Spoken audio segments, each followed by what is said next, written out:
نحمده ونصلي على رسوله الكريم اما بعد فاعوذ بالله من الشيطان الرجيم بسم الله الرحمن الرحيم رب اشرح لي صدري ويسر لي امري واحلل عقدة من لساني يفقهوا قولي رب زدني علما اللهم اني اسالك ايمانا لا يرتد ونعيما لا ينفد ومرافقة محمد صلی اللہ علیہ وسلم فی اعلیٰ جنت الخلد آمین یا رب العالمین۔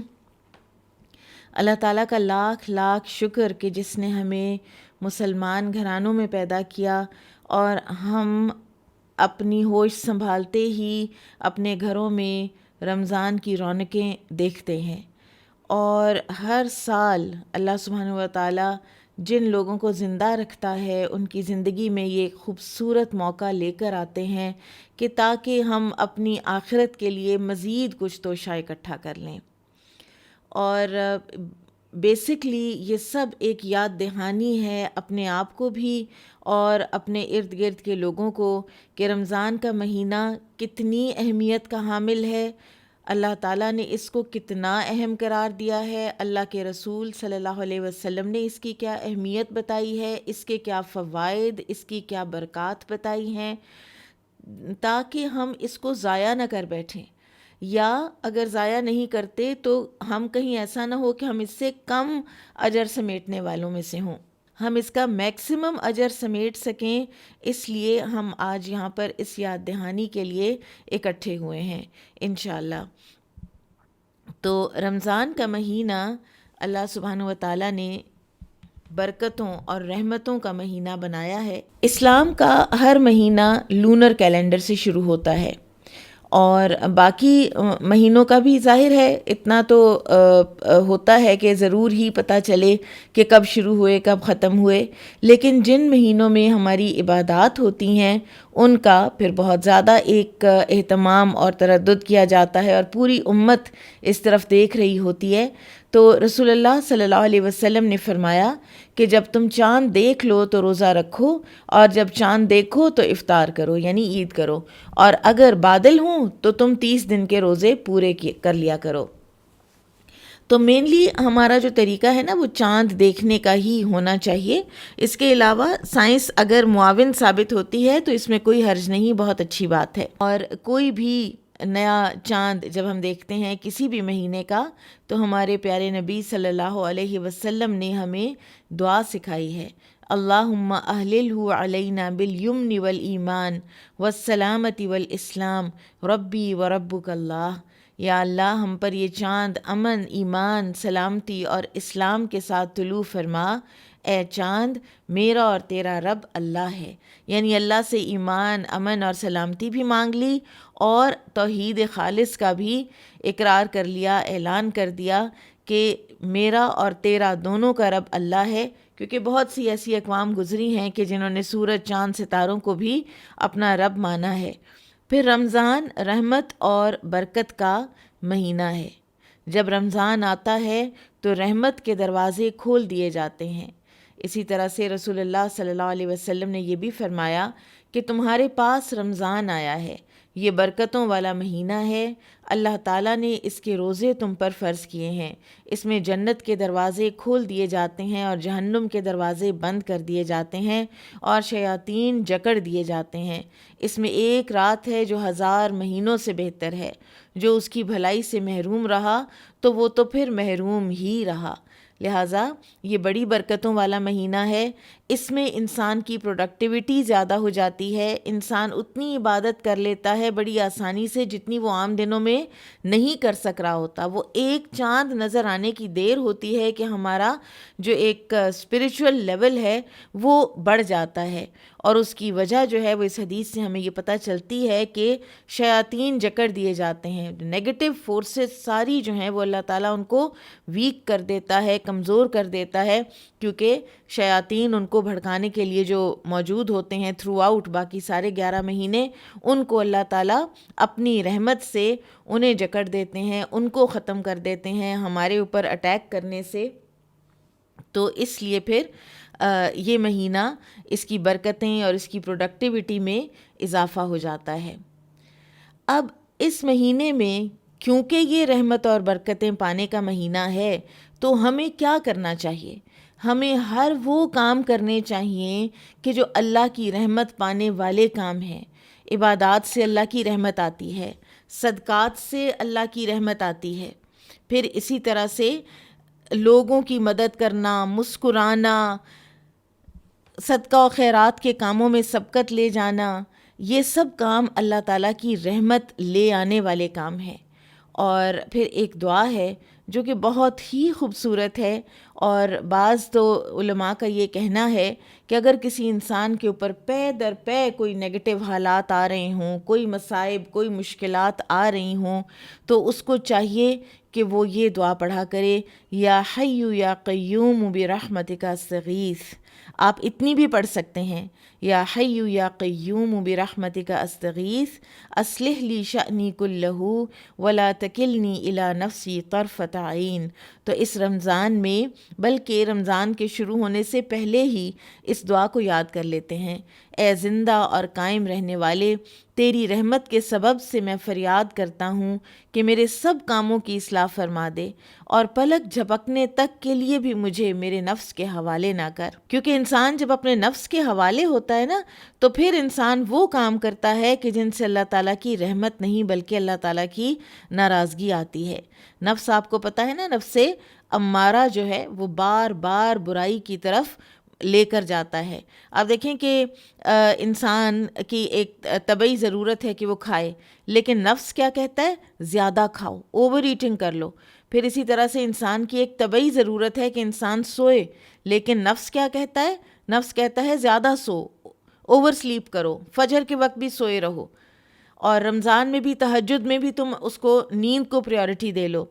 تو اس نفس کو ہم نے کنٹرول کرنا ہے، اور یہ جو ایک ورک شاپ ہے جو سال کے سال اللہ تعالیٰ دیتے ہیں ہمیں۔ آپ دیکھیں کہ حج زندگی میں ایک بار فرض ہے، لیکن یہ دو کلینزنگ کی عبادات ہیں، ایک نماز اور دوسرے رمضان، جو ریکرنگ ہیں۔ اور اللہ تعالیٰ نے ان کو، نماز کو تو اللہ تعالیٰ نے دن میں 5 مرتبہ رکھا، لیکن روزے امت پر، مسلمانوں پر، انسانوں پر رحم کرتے ہوئے اللہ تعالیٰ نے سال میں صرف 1 مرتبہ ہی رکھے ہیں۔ تو اللہ تعالیٰ کی رحمت اس مہینے میں ہمیں طلب کرنی چاہیے۔ رمضان کا مہینہ روزوں کا مہینہ ہے، اور یہ آپ کے سامنے سورۃ البقرہ کی آیت نمبر 183 سے 186 ہیں۔ بہرحال یہ 7 آیات ہیں، آگے بھی ہیں اور مزید آیات بھی ہیں جن میں اعتکاف کا بھی حکم ہے، اور اس کے کچھ طریقہ بھی بتایا گیا ہے قرآن میں، اور اس کی ڈوز اینڈ ڈونٹس بھی بتائے گئے ہیں۔ تو یہ وہ مقام ہے سورۃ البقرہ کا کہ جہاں پر رمضان کے روزوں کا ذکر ہے، اور اس کے علاوہ قرآن میں کہیں ذکر نہیں ہے، اور یہیں پر ان 7 آیات ہی میں اللہ تعالیٰ نے ہمیں سب کچھ بتا دیا کہ ہمیں رمضان میں کیا کرنا ہے، کب ہم روزہ چھوڑ سکتے ہیں، کب ہمیں بعد میں گنتی پوری کرنی ہے۔ اللہ سبحانہ وتعالیٰ نے فرمایا، اے ایمان والو، تم پر روزے فرض کیے گئے ہیں جس طرح تم سے پہلے لوگوں پر فرض کیے گئے تھے، تاکہ تم پرہیزگار بنو۔ روزوں کے دن گنتی کے چند دن ہیں، تو جو شخص تم میں سے بیمار ہو یا سفر میں ہو تو دوسرے دنوں میں روزوں کا شمار پورا کر لے۔ اور جو لوگ روزہ رکھنے کی طاقت رکھیں لیکن نہ رکھیں تو وہ روزے کے بدلے محتاج کو کھانا کھلا دیں، اور جو کوئی شوق سے نیکی کرے، یعنی ایک محتاج کو کھانا کھلانے کی بجائے زیادہ کو کھلا دے، اور یا پھر 2 وقت کا کھلا دے، تو ظاہر ہے کہ وہ اس کے اپنے ہی حق میں اچھا ہے، اور اگر سمجھو تو روزہ رکھنا ہی تمہارے حق میں بہتر ہے۔ روزوں کا مہینہ یعنی رمضان کا مہینہ جس میں قرآن نازل ہوا، جو لوگوں کا رہنما ہے اور جس میں ہدایت کی کھلی نشانیاں ہیں، اور جو حق و باطل کو الگ الگ کرنے والا ہے، تو جو کوئی تم میں سے اس مہینے میں موجود ہو چاہیے کہ پورے مہینے کے روزے رکھے، اور جو بیمار ہو یا سفر میں ہو تو دوسرے دنوں میں رکھ کر ان کا شمار پورا کر لے۔ خدا تمہارے حق میں آسانی چاہتا ہے اور سختی نہیں چاہتا، اور یہ آسانی کا حکم اس لیے دیا گیا ہے کہ تم روزوں کا شمار پورا کر لو، اور اس احسان کے بدلے کہ اللہ نے تم کو ہدایت بخشی ہے، تم اس کو بزرگی سے یاد کرو اور اس کا شکر کرو۔ اور اے پیغمبر، جب تم سے میرے بندے میرے بارے میں دریافت کریں تو کہہ دو کہ میں تو تمہارے پاس ہوں۔ جب کوئی پکارنے والا پکارتا ہے تو میں اس کی دعا قبول کرتا ہوں، تو ان کو چاہیے کہ میرے حکموں کو مانیں اور مجھ پر ایمان لائیں تاکہ نیک راستہ پائیں۔ یعنی دعا کی قبولیت کی جو شرائط ہیں وہ کیا ہیں کہ ہم بھی تو اللہ تعالیٰ کے حکم مانیں اور ہم بھی تو اللہ پر ایمان لائیں، پھر اللہ سبحانہ و تعالیٰ ضرور دعائیں سنتا ہے اور ضرور دعائیں قبول کرتا ہے۔ اسی طرح سے حدیث سے بھی روزے کی فرضیت ثابت ہے۔ رسول اللہ صلی اللہ علیہ وسلم نے فرمایا، اسلام کی بنیاد 5 چیزوں پر ہے: گواہی دینا کہ اللہ کے سوا کوئی معبود نہیں اور محمد صلی اللہ علیہ وسلم اللہ کے بندے اور اس کے رسول ہیں، نماز قائم کرنا، زکوٰۃ ادا کرنا، بیت اللہ کا حج کرنا اور رمضان کے روزے رکھنا۔ روزے سن 2 ہجری میں فرض ہوئے تھے، اور قرآن تو آپ جانتے ہیں کہ اس سے پہلے نازل ہونا شروع ہو چکا تھا، تو لہٰذا رمضان کی جو پہلی فضیلت ہے نا وہ قرآن ہے۔ اور پھر قرآن کے بعد جب اللہ تعالیٰ نے روزوں کو فرض کرنے کا ارادہ فرمایا تو وہ مہینہ چنا کہ جس میں اللہ تعالیٰ نے قرآن نازل کیا تھا۔ شہر رمضان الذی انزل فیہ القرآن، پہلے قرآن کا ذکر ہے۔ رمضان کی سب سے بڑی فضیلت کہ اس میں قرآن نازل ہوا، اور اسی شکرانے میں ہم پورا مہینہ روزے رکھتے ہیں اور اللہ کی کتاب کے ساتھ وقت گزارتے ہیں۔ روزہ جنت میں داخلے کا ذریعہ ہے۔ ہم میں سے کون ہے جو جنت میں نہیں جانا چاہتا؟ ابو امامہ رضی اللہ عنہ نے رسول اللہ صلی اللہ علیہ وسلم سے ایسے عمل کے بارے میں سوال کیا جو انہیں جنت میں داخل کرے، تو آپ صلی اللہ علیہ وسلم نے فرمایا، تم روزے کو لازم پکڑ لو کہ اس کی جیسی کوئی چیز نہیں۔ تو رمضان کے روزے جو کہ فرض ہیں، اور اس کے علاوہ بھی جو نبی صلی اللہ علیہ وسلم کا معمول تھا، جو ہمیں صحابہ کرام اور اسلاف سے ملتا ہے جنہوں نے اس کی پیروی کی، اس معمول کی کہ منڈے تھرسڈے کا روزہ یا مہینے میں 3 روزے رکھ لیے جائیں، تو وہ انسان کے اندر سے نا انسان کی کلینزنگ ہوتی رہتی ہے۔ روزہ جو ہے وہ روح کی کلینزنگ کرتا ہے، ہمارے اندر سے رینکر اور ہمارے اندر سے ال فیلنگز اور ہمارے اندر سے برے اخلاق اور حسد اور جلن کڑھن، یہ چیزیں نکالتا ہے اگر ہم روزہ رکھیں پورے پراپر ان آداب کے ساتھ کہ جو اللہ اور اس کے رسول صلی اللہ علیہ وسلم نے ہمیں بتائے۔ اور روزے دار کے لیے تو پھر ایک خصوصی دروازہ ہے۔ یہ ایک ایسی عبادت ہے کہ جس کا ایک الگ سے دروازہ مقرر کر دیا گیا ہے، اور رسول اللہ صلی اللہ علیہ وسلم نے فرمایا کہ جنت میں ایک دروازہ ہے جسے ریان کہتے ہیں۔ قیامت کے دن پکارا جائے گا کہ روزے رکھنے والے کہاں ہیں؟ چنانچہ جو شخص روزہ رکھنے والوں میں سے ہوگا وہ اس میں داخل ہو جائے گا، اور جو اس میں داخل ہو گیا اسے کبھی پیاس نہیں لگے گی۔ سبحان اللہ، کیونکہ پیاسے ہی تو رہے، بھوکے ہی تو رہے تو اللہ سبحانہ و تعالیٰ یہ سارے جو ہیں فزیکل نیڈز وہ ختم کر دے گا جب انسان باب الریان سے گزر جائے گا۔ اللہ تعالیٰ ہمیں ان میں شامل کر دے جو باب الریان سے نام اناؤنس کروا لیں گے انشاءاللہ۔ اور پھر روزہ آگ سے بچاؤ کا ذریعہ ہے۔ جو شخص اللہ کے راستے میں 1 دن کا روزہ رکھے گا، اللہ تعالیٰ اس کے بدلے اس کے چہرے کو آگ سے 70 سال کی مسافت پر رکھے گا۔ آپ سوچیں کہ یہ کتنا بڑا ایک فاصلہ ہے جو ایک روزے سے بن جاتا ہے۔ پھر اسی طرح سے رسول اللہ صلی اللہ علیہ وسلم نے فرمایا، قسم ہے اس ذات کی جس کے ہاتھ میں محمد صلی اللہ علیہ وسلم کی جان ہے، روزے دار کے منہ کی بو اللہ تعالیٰ کو مشک کی خوشبو سے بھی زیادہ پسند ہے۔ اور یہ روزہ واحد وہ عمل ہے کہ جس کی جزا اللہ تعالیٰ خود دیں گے، یعنی انسان کے سارے عمل اس کے اپنے لیے ہیں۔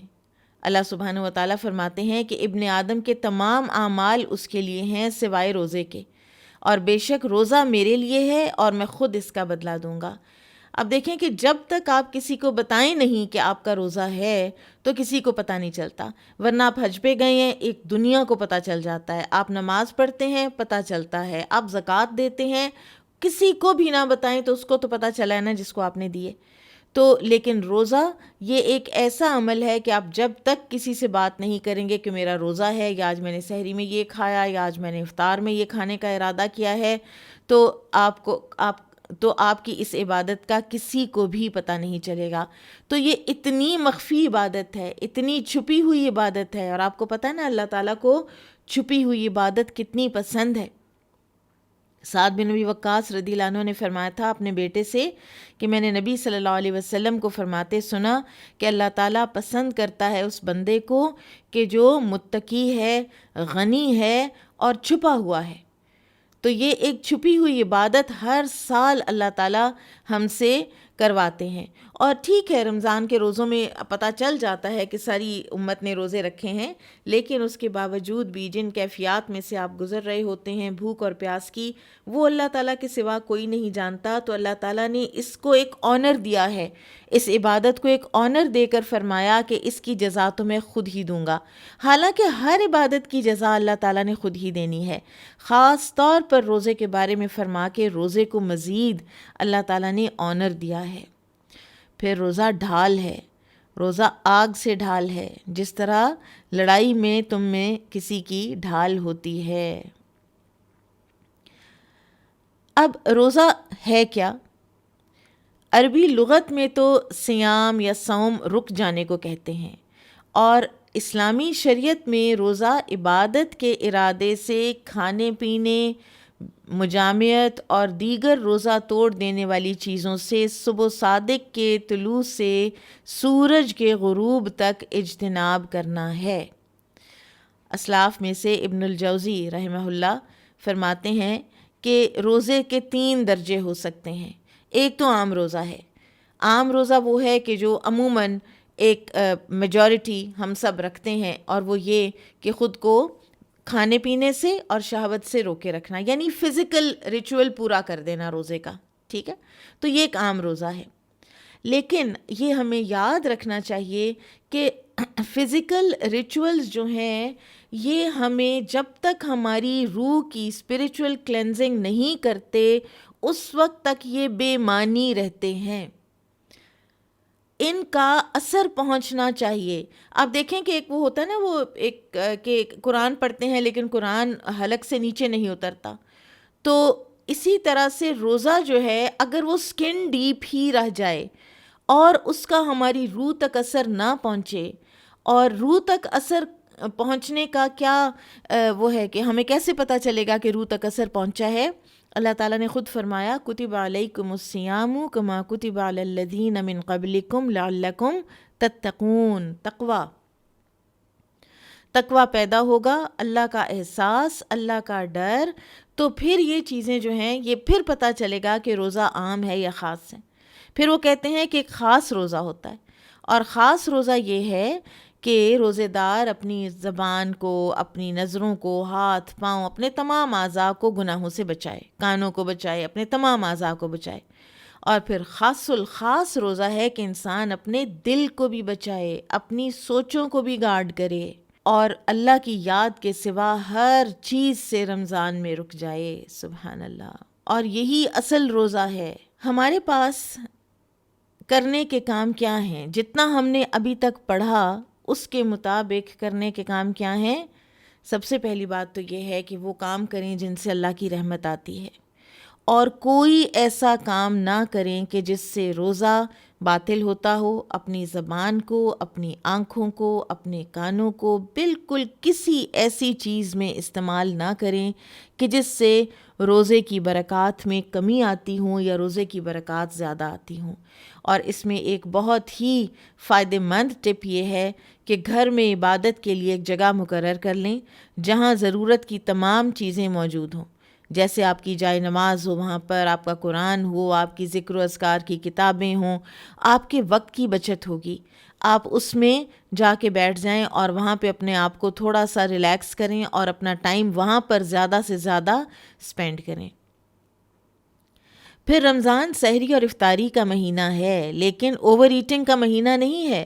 آپ دیکھیں کہ دونوں جو میلز ہیں نا وہ تھوڑے سے اپنی جگہ سے ہٹ گئے ہیں رمضان میں، اور یہ بھی ہمارے نفس کی ایک ٹریننگ ہے نا کہ ہم جس وقت کھانا چاہتے ہیں اس وقت کھا نہیں سکتے، اور جس وقت ہم سونا چاہتے ہیں اس وقت ہمیں کہا جاتا ہے کہ اٹھ کے کھاؤ۔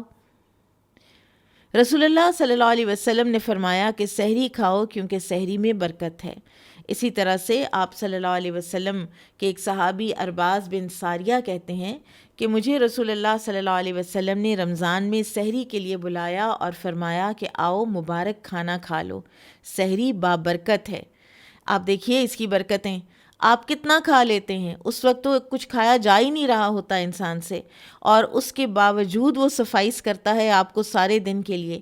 آپ وہ چیزیں کبھی کبھی تو آپ وہ چیزیں کھا رہے ہوتے ہیں کہ جو آپ عام 11 مہینوں میں کھاتے بھی نہیں ہیں۔ آپ کھجور لے رہے ہوتے ہیں، آپ دہی لے رہے ہوتے ہیں، اور اسی طرح سے آپ کوئی دلیا کھا رہے ہوتے ہیں، یا جو بھی کسی کی طبعی ضرورت ہے وہ اس کو پوری کر رہا ہوتا ہے۔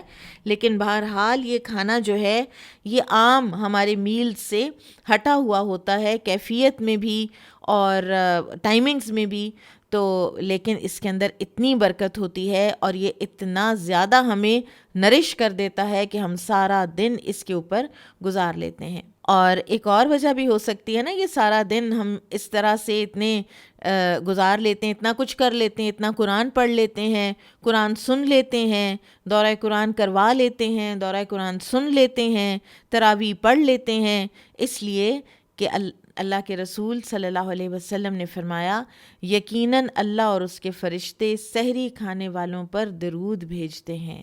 سبحان اللہ۔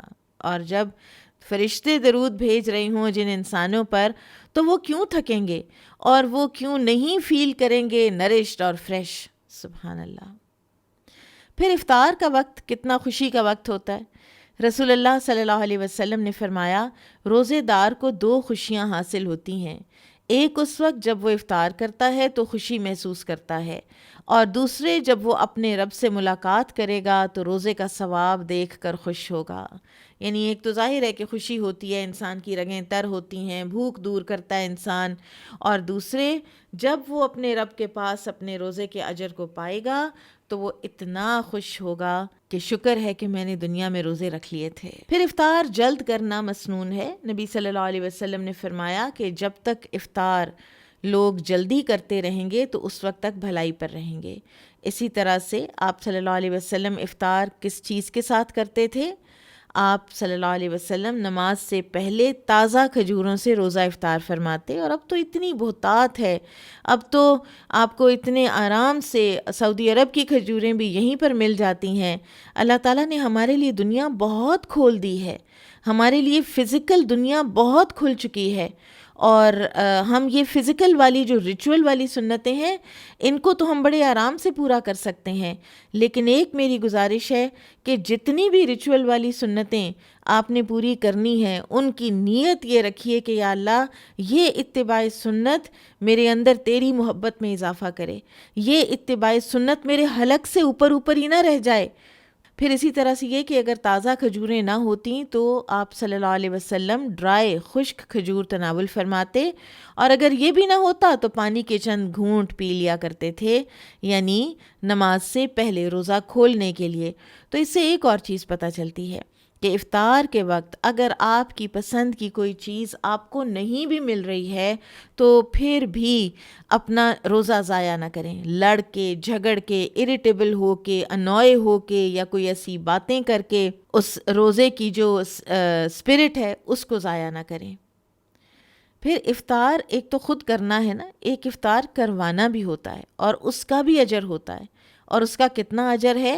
رسول اللہ صلی اللہ علیہ وسلم نے فرمایا جس نے روزے دار کو روزہ افطار کرایا اسے بھی اتنا ہی اجر ملے گا جتنا روزہ دار کے لیے ہوگا، اور روزے دار کے اس اجر سے کوئی چیز کم نہیں ہوگی۔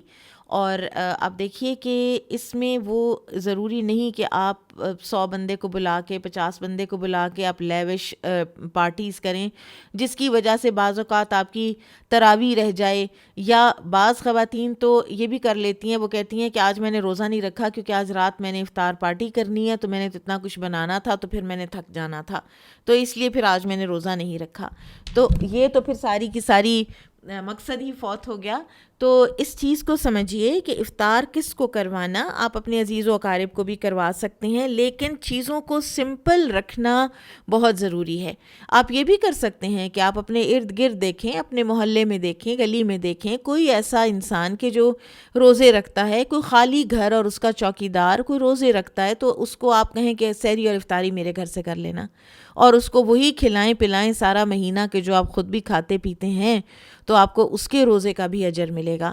اسی طرح سے اور بھی طریقے ہیں افطار کروانے کے، کوئی بھی آپ اختیار کر سکتے ہیں۔ تو اب سحر اور افطار کے حوالے سے پڑھنے کے بعد ہمیں کیا پتہ چلا، ہمارے پاس کرنے کے کام کیا کیا ہیں۔ یہ شہر الطعام نہیں ہے بلکہ شہر الصیام ہے۔ یہ کھانے پینے کا مہینہ بہرحال نہیں ہے، یہ کھانے پینے سے رک جانے کا مہینہ ہے، اور غذائیں وہ کھائیں کہ جو آپ کو سست نہ کریں، جو آپ کو تراویح سے اور نمازوں سے غافل نہ کریں، اور اسی طرح سے ضرور ہی بچا ہوا کھانا کسی ضرورت مند کو، مسکین کو، فقیر کو دے دیں۔ اور افطار کی دعا یاد کر لیجئے، پہلے ہم نے رحمت حاصل کرنے کی دعا کی بات کی تھی، اب یہ ایک دوسری دعا آ گئی ہے، اس کو بھی یاد ہم نے کر لینا ہے افطار کرنے سے پہلے۔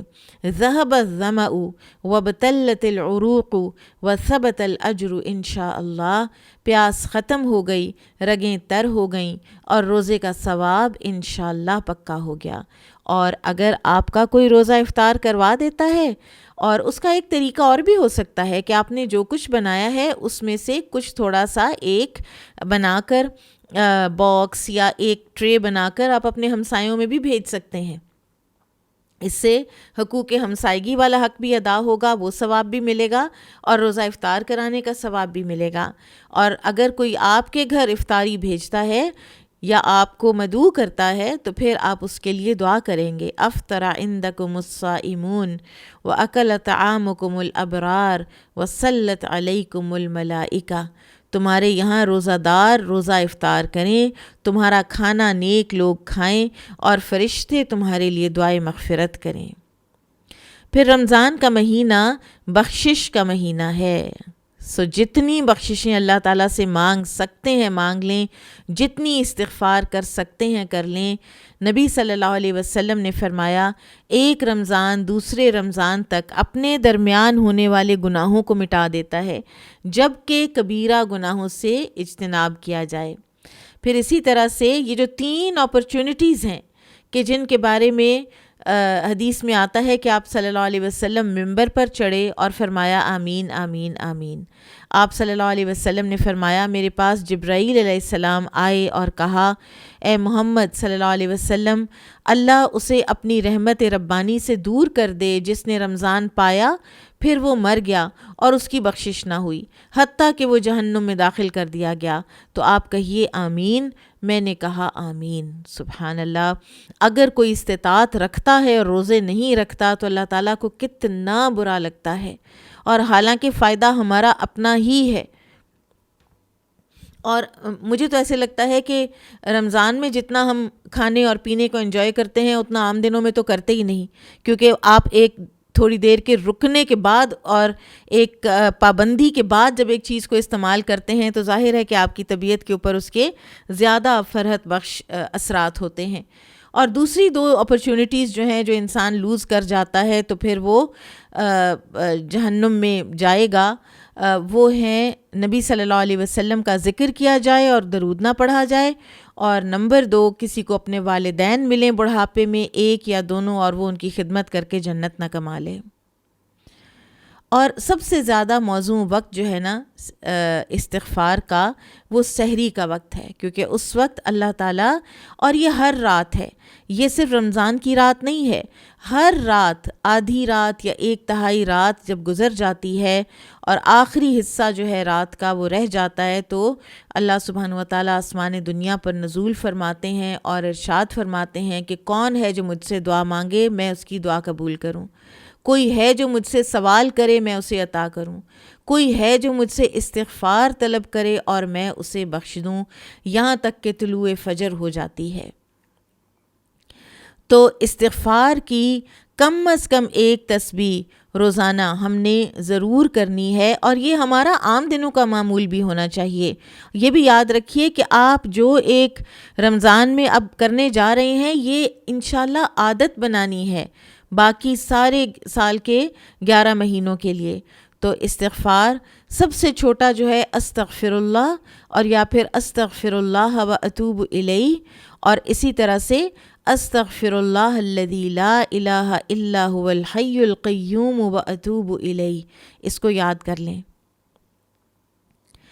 پھر اسلام کی ہر عبادت ہی تقوی ہی کی بنیاد پر ہوتی ہے، اور یہ کہ تقوی ہی اس سے پیدا ہونا چاہیے ہمارے دلوں کے اندر۔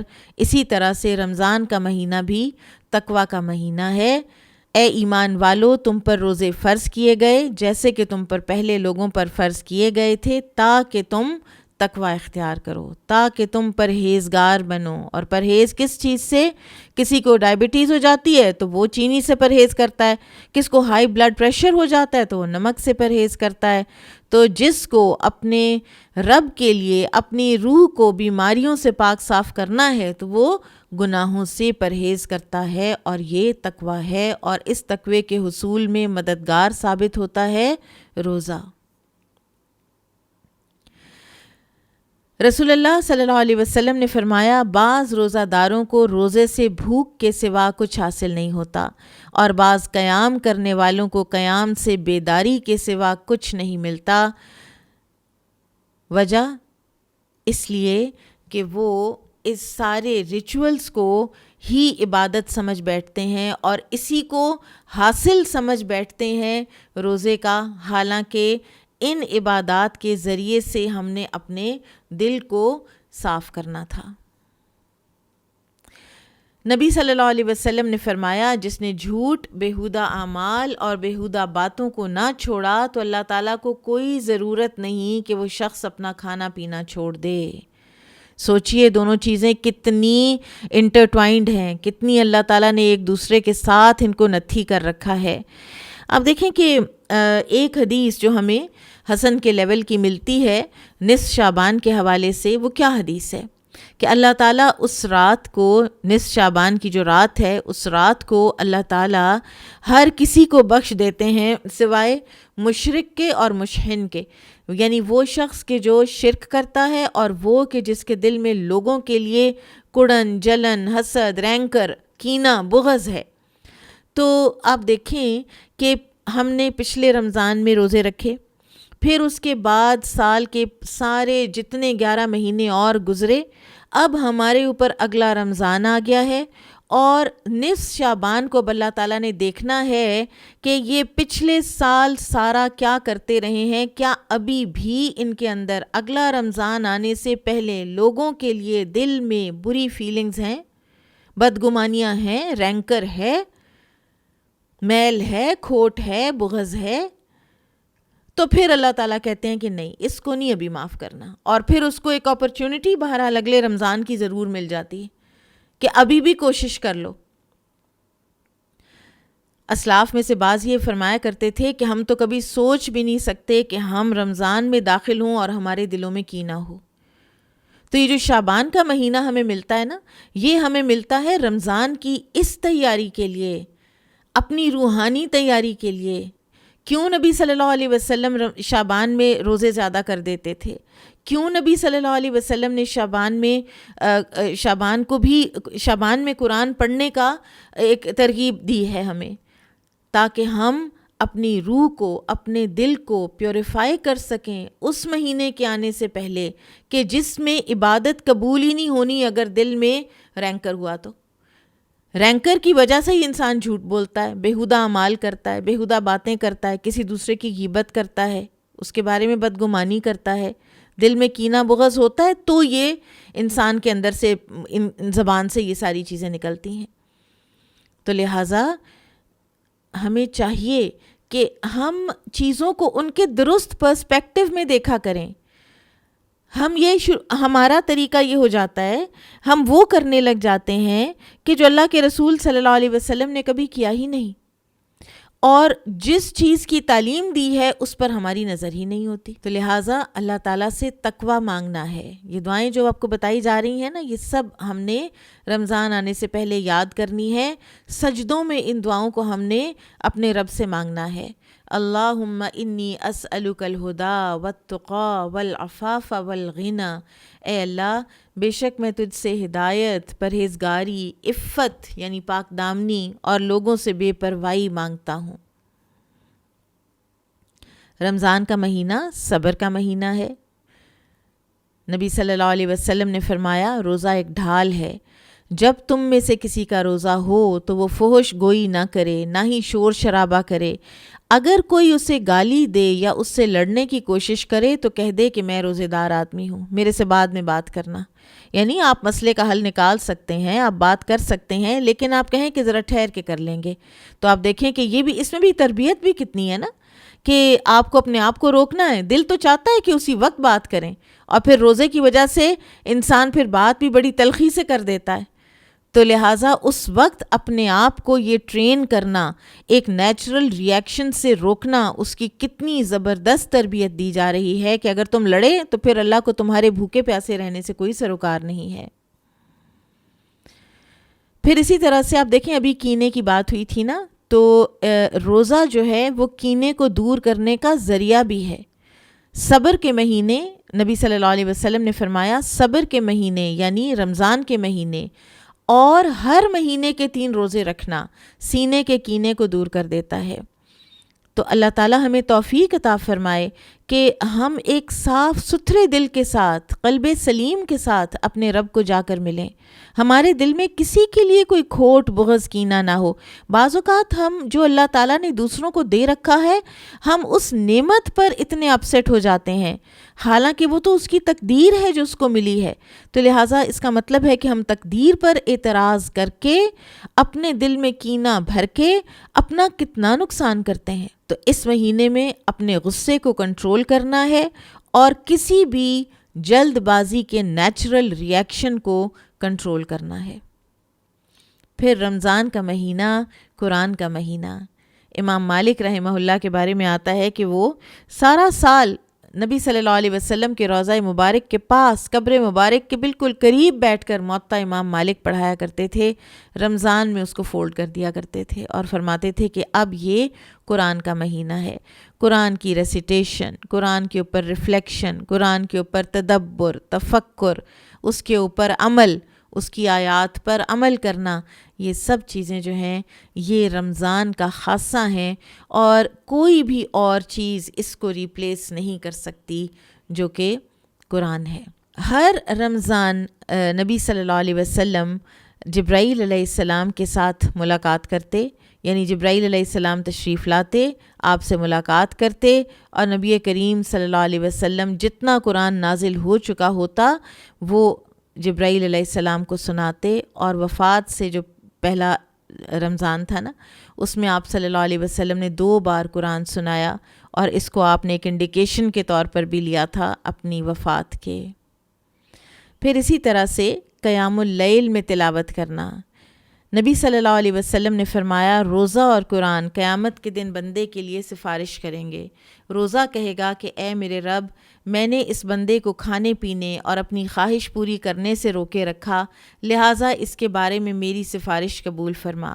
قرآن کہے گا، اے میرے رب، میں نے اس بندے کو رات کو سونے سے روکے رکھا، یعنی قیام کے لیے، لہٰذا اس کے بارے میں میری سفارش قبول فرما. چنانچہ دونوں کی سفارش قبول کی جائے گی. آپ سوچیں یہ کتنا بڑا موقع ہے سفارش لینے کا. اور یہ وہ وقت ہوگا، وہ دن ہوگا کہ جس دن آپ کو اگر پروٹوکال ملنی ہے تو قرآن کے ذریعے سے ملنی ہے، قرآن پر عمل کرنے کے ذریعے سے ملنی ہے. آپ کو اگر سفارش ملنی ہے تو وہ قرآن کے ذریعے سے ملنی ہے، قرآن پر عمل کے ذریعے سے ملنی ہے. کوئی اور چیز آپ کو سفائس اس دن نہیں کرے گی. لا بیع فیہ ولا خلۃ ولا شفاعہ. نہ کوئی خرید و فروخت، نہ کوئی دوستی، نہ کوئی سفارش آپ کے کام آئے گی. یہ چیزیں اس دن کام آئیں گی. تو آج ان چیزوں کو اپنے لیے اکٹھا کر لیں، اور نماز میں اپنی رکعتوں کو لمبا کر لیں.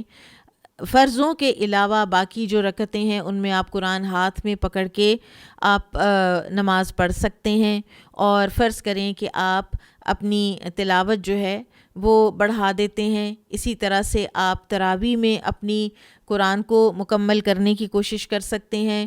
یہ سال کچھ ڈیفرنٹ سال ہے، اور تراویح وغیرہ اگر نہیں بھی ہو رہی، یا اگر آپ مسجد جا پا رہے ہیں تو بہت اچھی بات ہے، پورے SOPs کے ساتھ جائیے، اور اگر آپ نہیں جا پا رہے تو آپ اپنے گھر میں خود انفرادی عبادت کیجیے، اور جتنا اس انفرادی عبادت کا اور خود قیام اللیل میں قرآن پڑھنے کا آپ کی روح کے اوپر اثر ہوگا، وہ حیرت انگیز اثرات ہیں کہ جو جماعت کی اپنی ایک برکت ہوتی ہے، لیکن انفرادی کی بھی اپنی ہی برکتیں ہوتی ہیں۔ آپ کو جس کی بھی اپرچونٹی ملے اس کو ضرور اویل کیجیے، اور رات کی جو عبادت ہے رمضان میں، اور اس میں قرآن پڑھنا اور قیام میں پڑھنا، اس کو مس مت کیجیے۔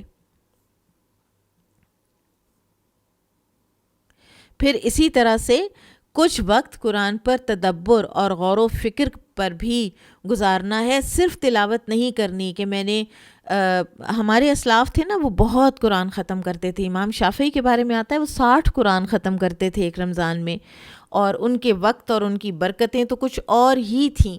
لیکن بہرحال ہم کم از کم تلاوت میں ایک دفعہ قرآن ختم کریں، قیام اللیل میں ہو سکے تو ایک قرآن ختم کریں، اور اسی طرح سے تدبر کے ساتھ بھی ایک مرتبہ قرآن کو ضرور پڑھیں، اس لیے کہ جیسے حسن البصری رحمہ اللہ نے فرمایا تھا نا کہ قرآن کو نازل کیا تھا اللہ تعالیٰ نے تاکہ اس پر عمل کیا جائے، اور لوگوں نے اس کی ریسیٹیشن کو، اس کی تلاوت کو ہی عمل سمجھ لیا اور اپنے اوپر اس کو لاگو تو کیا نہیں۔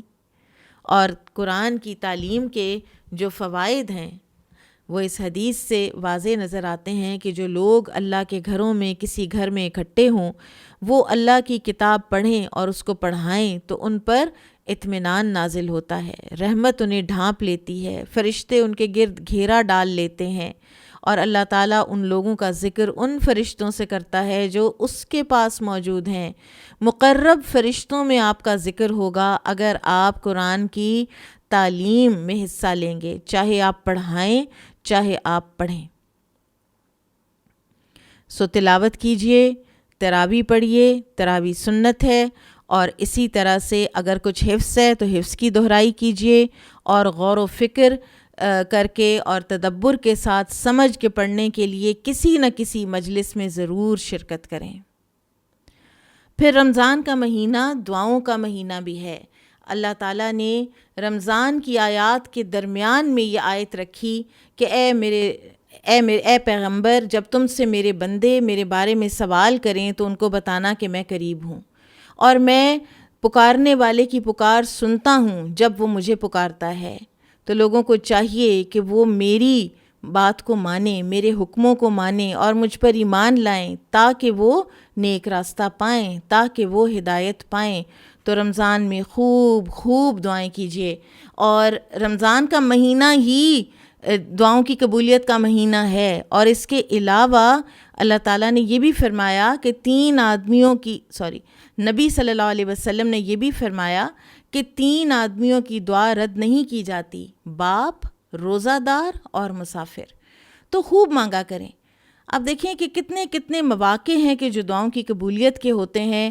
ہم سفر پہ ہیں، ہمیں دعائیں کرنی چاہیے، ہم روزے دار ہیں، ہمیں دعائیں کرنی چاہیے۔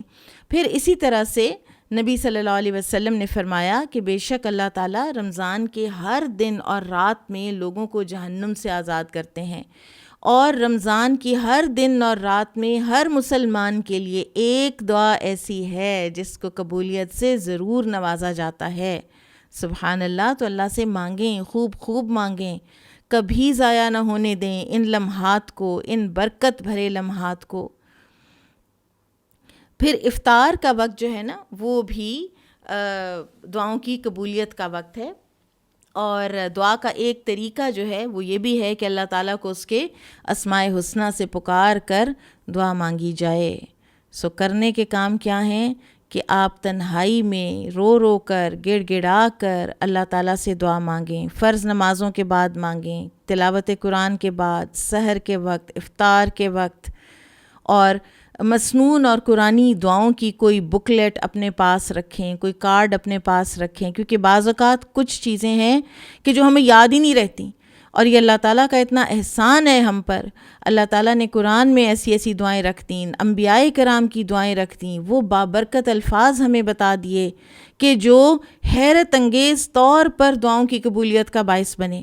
یونس علیہ السلام کی دعا، کیا وہ دعا تھی اور کیا اس کے پھر اثرات تھے، کیسے اللہ تعالیٰ نے ان کو مچھلی کے پیٹ سے نکال کے اور زندہ سلامت اور پھر تندرست کیا اور پھر ان کو ری انسٹیٹ کیا۔ سبحان اللہ، ہر چیز معاف ہو گئی پچھلی۔ زکریہ علیہ السلام نے 100 سال کی عمر میں بوڑھی بانجھ بیوی کے ہوتے ہوئے دعا کی، کن الفاظ سے کی اور کس دلی کیفیت سے کی کہ اللہ تعالیٰ نے قبول فرما لی۔ وہ دعائیں یاد کریں، ان دعاؤں کو ریچول کے طور پر اور تسبیحات کے طور پر کرنے کی بجائے دل سے مانگیں، ایسے دل سے اٹھے کہ پھر وہ قبول ہو جائے انشاءاللہ۔ پھر رمضان کا مہینہ ذکر الہی کا مہینہ ہے۔ عام طور پر بھی جو ہے نا ذکر، وہ ایک آسان ترین عبادت ہے۔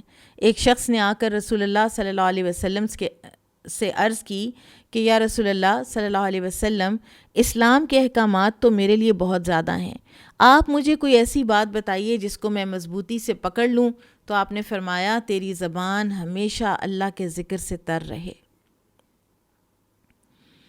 تو کچھ تسبیحات اپنے لیے لازم کر لیں، سبحان اللہ والحمد للہ ولا الہ الا اللہ واللہ اکبر۔ پھر اسی طرح سے سبحان اللہ وبحمدہ سبحان اللہ العظیم۔ اگر آپ کو ابھی تک صبح و شام کے اذکار کی عادت نہیں پڑی تو وہ عادت بنائیں، اور پھر اگر دنیا ادھر سے ادھر بھی ہو جائے تو اپنے صبح و شام کے اذکار کو، صبح کے اذکار آپ کریں گے سورج طلوع ہونے سے پہلے، اور شام کے اذکار آپ کریں گے سورج غروب ہونے سے پہلے، اور اس طرح سے یہ اذکار جو ہیں یہ آپ کے لیے پروٹیکشن کی دعائیں بھی بن جائیں گے، آپ کی حفاظت کی دعائیں بھی بن جائیں گے۔ تو ان کو تو کبھی مت چھوڑیے، نظر سے حفاظت، جادو سے حفاظت، سارا پوٹینشل جو ہے وہ اللہ تعالیٰ نے صبح و شام کی دعاؤں کے اندر رکھ دیا ہے۔ پھر رمضان کا مہینہ باہمی ہمدردی کا مہینہ بھی ہے، اور باہمی ہمدردی کے کئی پہلو ہیں۔ مثلاً نبی صلی اللہ علیہ وسلم نے فرمایا، بہترین عمل مومن کو خوش کرنا ہے، اس کی کوئی ضرورت پوری کرنا اور اس سے کوئی تکلیف اور سختی دور کر دینا ہے۔ پھر اسی طرح سے آپ صلی اللہ علیہ وسلم نے فرمایا کہ مومن اچھے اخلاق کے ساتھ اس شخص کا مرتبہ حاصل کر لیتا ہے جو دن کو روزہ رکھتا ہو اور رات کو قیام کرتا ہو۔ یعنی اس کا یہ مطلب نہیں ہے کہ آپ رمضان میں کہیں کہ میں اچھا اخلاق کر لیتی ہوں اور روزہ نہیں رکھتی اور قیام اللیل نہیں کرتی۔ اس سے مراد نفلی جو عبادات ہیں، کیونکہ رمضان کے روزے تو فرض ہیں نا۔ تو کوئی روٹھا ہوا رشتہ دار ہے تو اس کو ضرور منا لیں، کسی کے ساتھ زیادتی کی ہوئی ہے تو اس کی معافی مانگ لیں، اپنے ملازمین کا خیال کریں، کہیں راشن بانٹیں، ارد گرد دیکھیں، ہسپتال، قیدی، سوالی، بیوائیں، یتیم، محتاج، اپنے ارد گرد دیکھیں۔ مومن جو ہے نا وہ سیلف سینٹرڈ نہیں ہوتا، اس کی زندگی یہ نہیں ہوتی کہ میں اپنے ذرا تسبیح رکھ لوں ادھر، میں اپنا قرآن ادھر رکھ لوں، میں اپنی ذرا ڈائری نکال لوں، دعاؤں کے کارڈز میرے کدھر ہیں اور میری یہ جگہ۔ وہ بالکل اچھی بات ہے اور آپ کو وہ کرنا ہے، وہ آپ کو اپنی آپ کے لیے کرنا ہے، لیکن سیلف سینٹرڈ ہو کر صرف اسی تک محدود نہیں رہ جانا، آپ کو اپنے ارد گرد دیکھنا ہے۔ مومن اپنے ارد گرد دیکھتا ہے، تعرفہم بسیماہم۔ اللہ سبحانہ وتعالیٰ نے خود قرآن میں فرمایا کہ کچھ ایسے لوگ ہیں کہ جو مانگ نہیں سکتے، تم ان کو ان کی علامات سے پہچانو گے۔ آپ کا کسی دوسرے کی طرف دھیان ہوگا تو آپ اس کو اس کی علامات سے پہچانیں گے نا۔ تو ارد گرد دیکھیں، لوگوں کی ضروریات دیکھیں، مہنگائی کا عالم دیکھیں، چیزوں کی قیمتوں پہ نظر کریں، لوگوں کی تنخواہوں کا سوچیں اور پھر ان کی ضروریات زندگی کا سوچیں، اور پھر ان کی ضروریات کو پورا کرنے کے لیے کوئی نہ کوئی لایہ عمل ضرور بنائیں۔ پھر رمضان کا مہینہ صدقہ و خیرات کا مہینہ ہے۔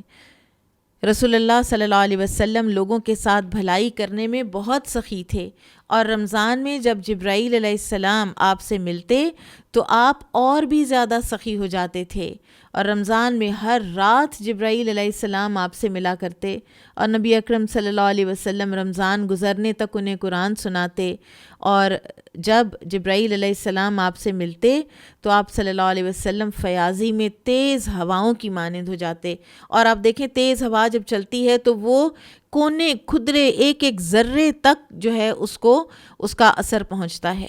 تو لہٰذا آپ کوشش کیجئے، آپ اگر اکیلے اپنے آپ میں اتنی نہیں پاتے استطاعت، تو آپ ایک جماعت بن کے تعاونوا علی البر والتقوی کے تحت آپ ایک گروپ آف فرینڈز بنا لیں، آپ کسی ادارے کے ساتھ اپنا کوئی کر لیں، جو لوگ یہ کام کر رہے ہیں ان ٹوٹل آنیسٹی، ان کو بھی آپ دے سکتے ہیں، ان کا تعاون لے بھی سکتے ہیں اور ان کو تعاون دے بھی سکتے ہیں، اور سخاوت جتنی کر سکتے ہیں کریں، اور کچھ نہ کچھ اس سنت رسول صلی اللہ علیہ وسلم کو پورا کرنے کے لیے کچھ نہ کچھ اپنی ریگولر سخاوت سے، اپنی ریگولر طبعی نیچر جو ہے اس میں جو سخاوت ہے تو اس سے بڑھ کر سخاوت کیجیے۔ اور نبی صلی اللہ علیہ وسلم نے یہ بھی فرمایا کہ جس کسی نے کسی روزے دار کا روزہ افطار کرایا یا کسی مجاہد کو سامان دیا تو اس کو اس کے برابر ثواب ملے گا۔ پھر رمضان کا مہینہ قیام کا مہینہ ہے، اس کا ذکر پہلے بھی ہو چکا کہ نبی صلی اللہ علیہ وسلم نے فرمایا کہ جس نے ایمان کے ساتھ اور ثواب کی نیت سے رمضان کی راتوں میں قیام کیا اور تو اس کے گزشتہ سارے گناہ معاف کر دیے گئے۔ سبحان اللہ، کتنا اللہ تعالیٰ نے ہمارے لیے اس مہینے کو بابرکت رکھا ہے، پتہ نہیں ہم نے زندگیوں میں کیا کیا کچھ کیا ہوا ہے۔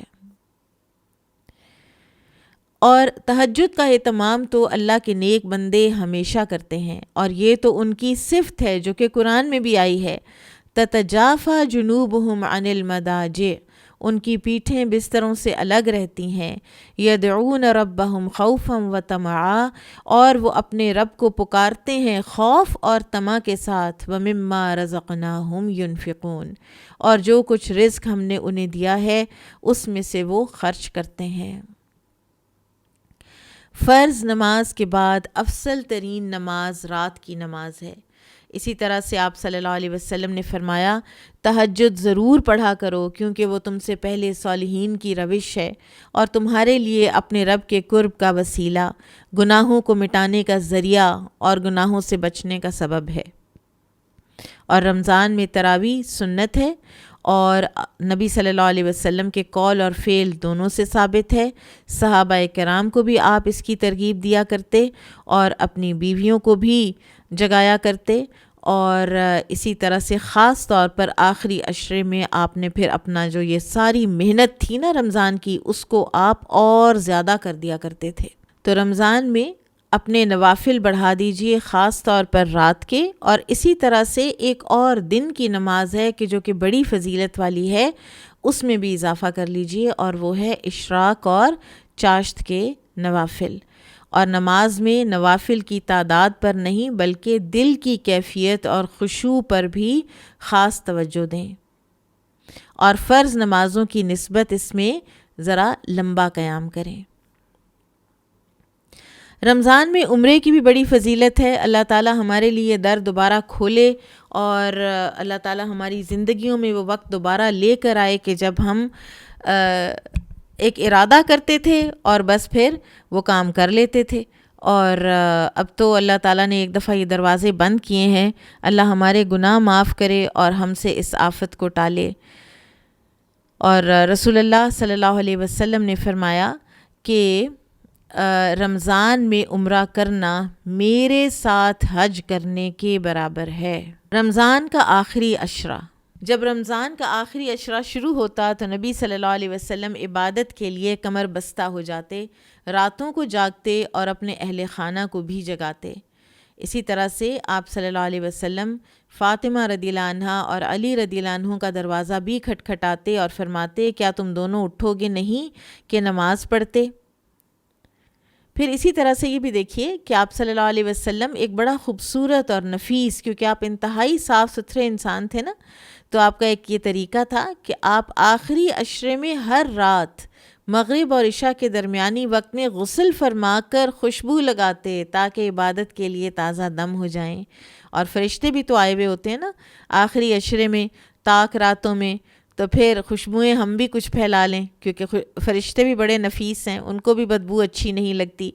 تو حد الوسع آپ اپنی راتوں کو اویل کیجئے۔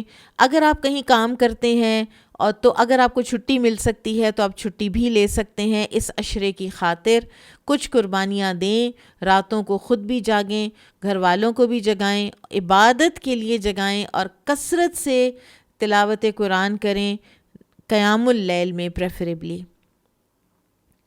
رمضان کی ایک اور خوبصورت عبادت اعتکاف ہے، اور آپ صلی اللہ علیہ وسلم 10 دن اعتکاف فرماتے تھے ہر سال رمضان میں، لیکن وفات کے سال آپ صلی اللہ علیہ وسلم نے 20 دن اعتکاف فرمایا۔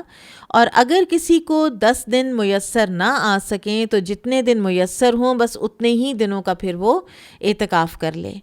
اور سیدہ عائشہ فرماتی ہیں کہ اعتکاف کرنے والوں کے لیے اعتکاف کے معاملے میں سنت یہ ہے کہ وہ نہ مریض کی عیادت کرے، نہ جنازے میں جائے، نہ عورت کو ہاتھ لگائے، اور نہ اس سے مباشرت کرے، نہ کسی حاجت کے لیے مسجد سے نکلے سوائے اس حالت کے کہ جس کے لیے مسجد سے نکلنے کے سوا کوئی چارہ نہ ہو۔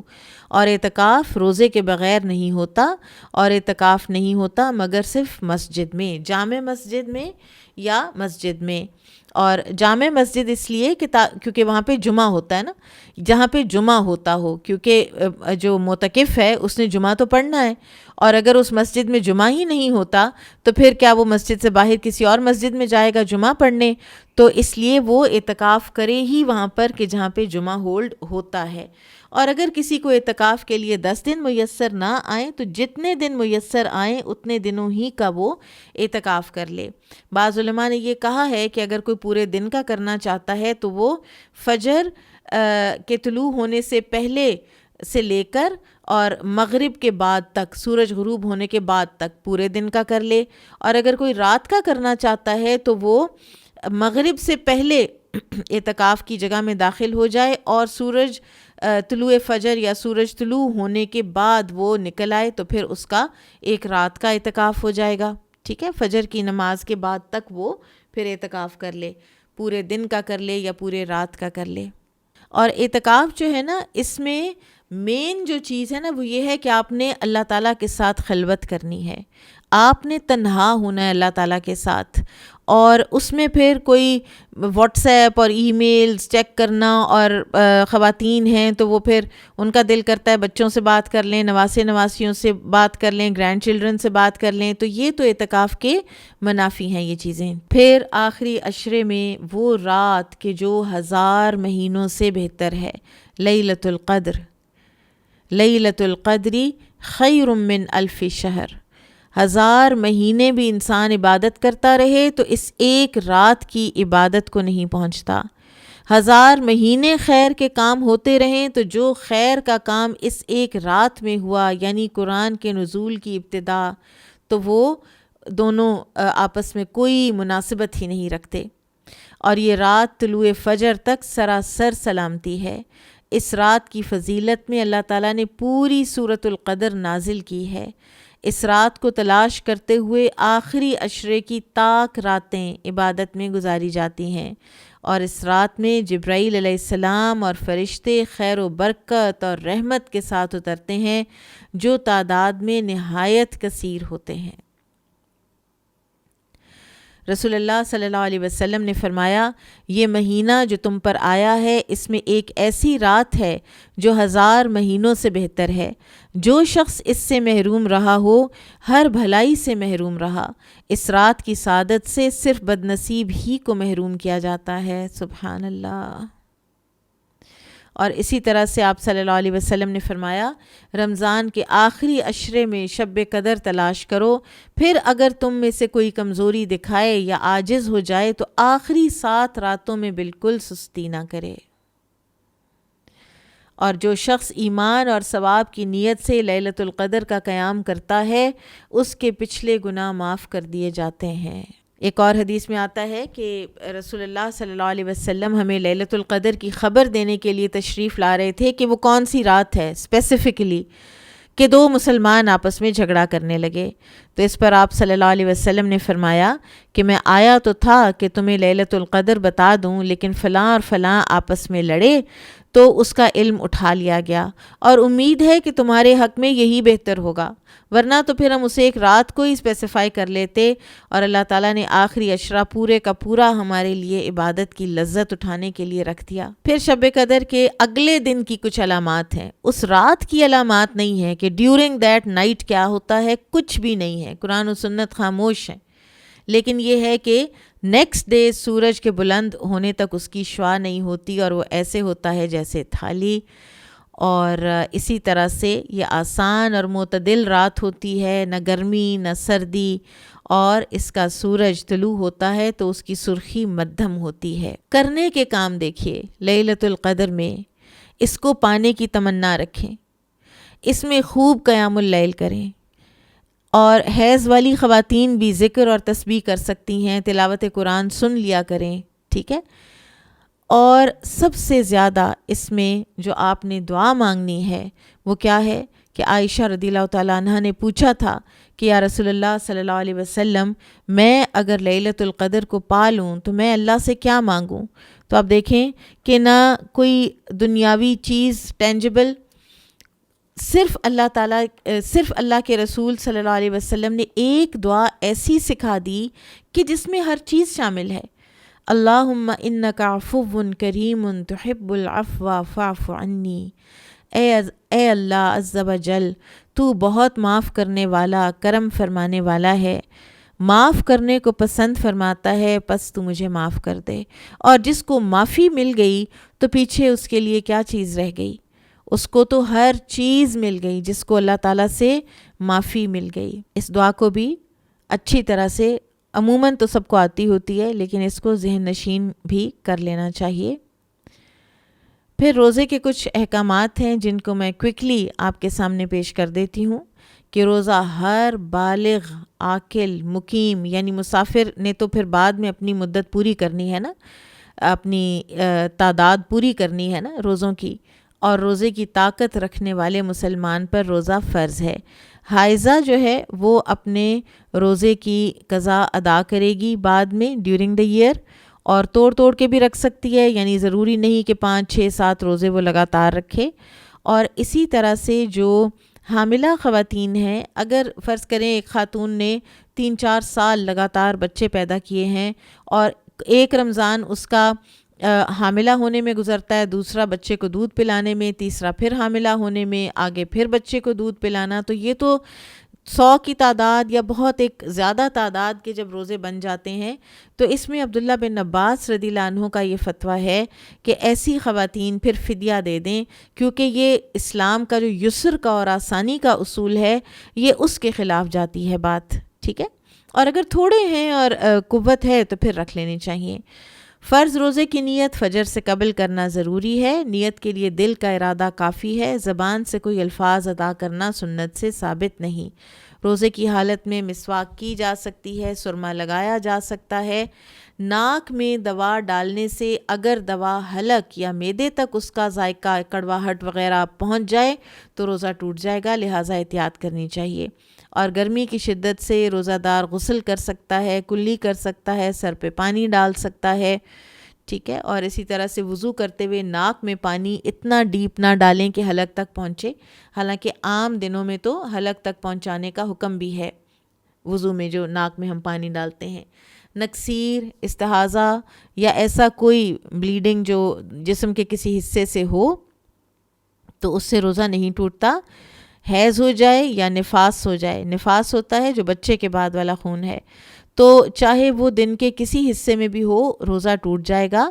یعنی یہ جو ہمارے ہاں ہے کہ اگر 12 بجے سے پہلے ہو تو ٹوٹے گا، 12 بجے کے بعد ہو تو نہیں ٹوٹے گا۔ آپ کا مغرب سے 10 منٹ پہلے بھی حیض آ گیا ہے تو وہ روزہ آپ کو دوبارہ رکھنا ہوگا۔ روزے کی حالت میں آپ حجامہ کروا سکتے ہیں، لیکن پریفریبلی نہ کروائیں کہ کہیں آپ کو ویکنس نہ ہو جائے، کیونکہ اس میں خون نکلتا ہے۔ اور جان بوجھ کے قے کرنے سے روزہ ٹوٹ جاتا ہے، لیکن اگر خود اپنے پریشر سے تباً کوئی وامٹ آ جاتی ہے تو روزہ نہیں ٹوٹتا۔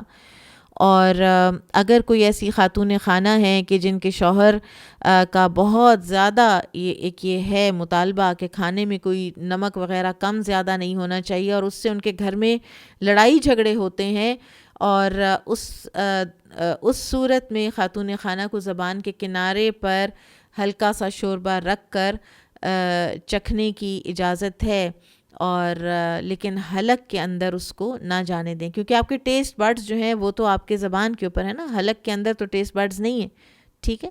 بھول کر کھا پی لینے سے روزہ درست ہوگا، یاد آتے ہی فوراً ہاتھ روک لینا چاہیے، حتیٰ کہ کوئی لقمہ اگر منہ میں ہے تو اس کو اگل دینا ضروری ہے، کلی کر کے منہ کو صاف کر لیں، لیکن روزہ اس سے آپ کا ٹوٹتا نہیں ہے۔ اور جان بوجھ کر اگر روزہ توڑا تو توبہ بھی کرنی ہے اور روزے کی قضا بھی دینی ہے۔ روزے دار جو ہے وہ خوشبو سونگھ سکتا ہے، اسی طرح سے تھوک نگل سکتا ہے، ڈینٹسٹ کے پاس بھی جا سکتا ہے، بس حلق کے اندر کوئی چیز نہیں جانی چاہیے۔ اسی طرح سے انجیکشنز، کوئی اگر ڈائبیٹک ہیں تو اگر ان کو انسولین کا انجیکشن لگانا پڑ گیا ہے تو وہ انجیکشن لگا سکتے ہیں، اور ایستھمیٹک ہیں تو پھر وہ ایستھما کا وہ والا جو ایئر انہیلر ہے وہ لے سکتے ہیں، ویپر والا پریفریبلی نہ لیں کہ اس سے ویپر جو ہے وہ حلق میں جائے۔ اور حاملہ اگر دودھ پلانے والی عورت ہے اور حاملہ ہے تو یہ بات پہلے ہو چکی ہے، ٹھیک ہے، کوشش کر سکتی ہیں فوت شدہ روزوں کی قضا دینے کی تو دے سکتی ہیں، ورنہ ابن عباس کا فتویٰ بھی موجود ہے۔ اللہ تعالی ہمارے اوپر رحم کرے، اور اللہ تعالی ہم پر آسانیاں ہی چاہتا ہے۔ یرید اللہ بکم الیسر ولا یرید بکم العسر، اللہ تعالیٰ تم پر آسانی چاہتا ہے اور مشکل میں پیدا نہیں کرنا چاہتا۔ جو شخص بڑھاپے یا ایسی بیماری میں ہو جس سے صحت کی امید نہیں تو وہ ہر دن کا فدیہ دے گا، اور ہر دن کا فدیہ ایک مسکین کو کھانا کھلانا ہے۔ وہ مسکین چاہے روزے دار ہو چاہے نہ ہو، چاہے وہ فدیہ آپ رمضان کے اندر دیں چاہے وہ رمضان کے پہلے دیں، ٹھیک ہے، وہ اس میں کوئی ایشو نہیں ہے۔ اور اسی طرح سے کوئی شخص بیمار تھا اور پھر اس کو شفا ہوئی، اور قضا کی طاقت رکھتے ہوئے بھی اس نے قضا نہ کی اور اس کو موت آ گئی، تو پھر اس کے جو روزے ہیں وہ اس کے وارث کو رکھنے چاہیے۔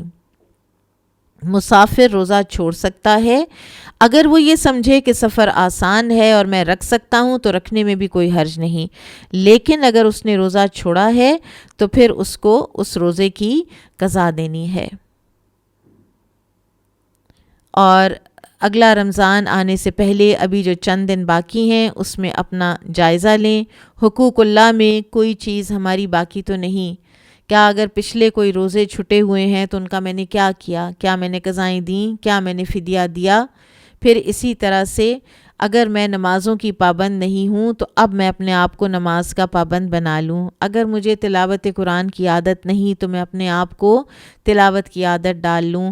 اپنے لیے کچھ اہتمام کر لیں کہ ہم اللہ کے حقوق کیسے ادا کریں گے۔ اسی طرح سے حقوق العباد، اپنے والدین، بہن بھائیوں، دیگر رشتہ داروں کے ساتھ صلہ رحمی، پھر اسی طرح سے بیماروں کی تیمارداری، دکھی انسانوں کی غمخواری، گھریلو ملازمین کا ہاتھ بٹانا، غیبت، تجسس، بدگمانی، عیب جوئی، نکتہ چینی سے بچنے کی کوشش، دل دکھایا ہے، حق تلفی کی ہے تو معافی مانگیں، کوئی اس کو دے دیں، جو بھی اس کی حق تلف کیا ہے وہ اس کو دے دیں، سلام میں پہل کی عادت ڈالیں، ہر کسی کو مسکرا کر ملنے کی عادت ڈالیں۔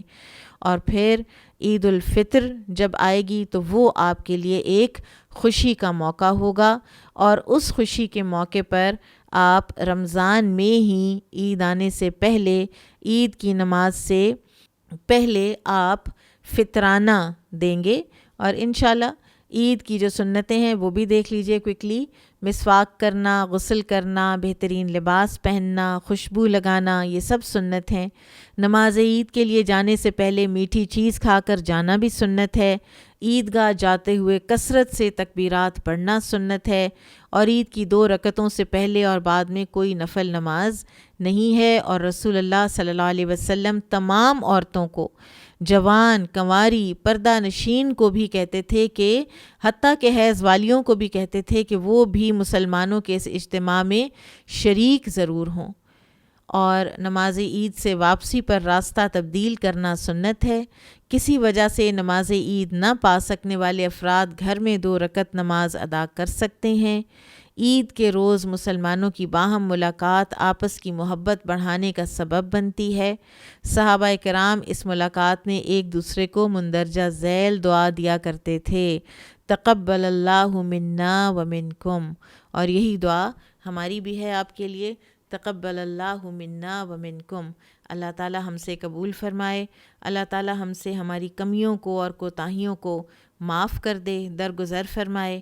اس رمضان کو ہمارے لیے پچھلے تمام گناہوں کی معافی کا ذریعہ بنا دے، ہمارے عبادات کو قبول کرے، ہمیں ان کاموں کی توفیق عطا فرمائے کہ جن کو وہ پسند کرتا ہے اور جن سے وہ راضی ہوتا ہے۔ ہمیں ہر وہ خیر عطا فرمائے جو نبی صلی اللہ علیہ وسلم نے مانگی اللہ تعالیٰ سے۔ ہمیں ہر اس شر سے اللہ محفوظ رکھے جس سے نبی صلی اللہ علیہ وسلم نے اللہ کی پناہ مانگی، اور ہم اللہ تعالیٰ سے دعا کرتے ہیں کہ تمام حاضرین محفل کی دعائیں قبول فرمائے، ان کی جائز تمنائیں قبول فرمائے، اور اللہ تعالیٰ ہر محروم کو عطا فرمائے، اور اللہ تعالیٰ ہر کسی کی دنیاوی اور اخروی ہر ضرورت کو پورا فرمائے۔ اللہ تعالیٰ ایسا کر سکتا ہے۔ اللہ سبحانہ و تعالیٰ ہمارے لیے خیر کا فیصلہ فرمائے، عافیت کے فیصلے فرمائے، اور لیلۃ القدر میں جس رات میں تقدیریں لکھی جا رہی ہوتی ہیں ہمارے لیے اور تقدیریں حوالے کی جا رہی ہوتی ہیں فرشتوں کے، ہمارے لیے خیر کی تقدیر فرشتوں کے حوالے کی جائے۔ بارک اللہ فیکم، سبحانک اللہم و بحمدک، اشہد ان لا الہ الا انت، استغفرک و اتوب الیک۔ السلام علیکم ورحمۃ اللہ وبرکاتہ۔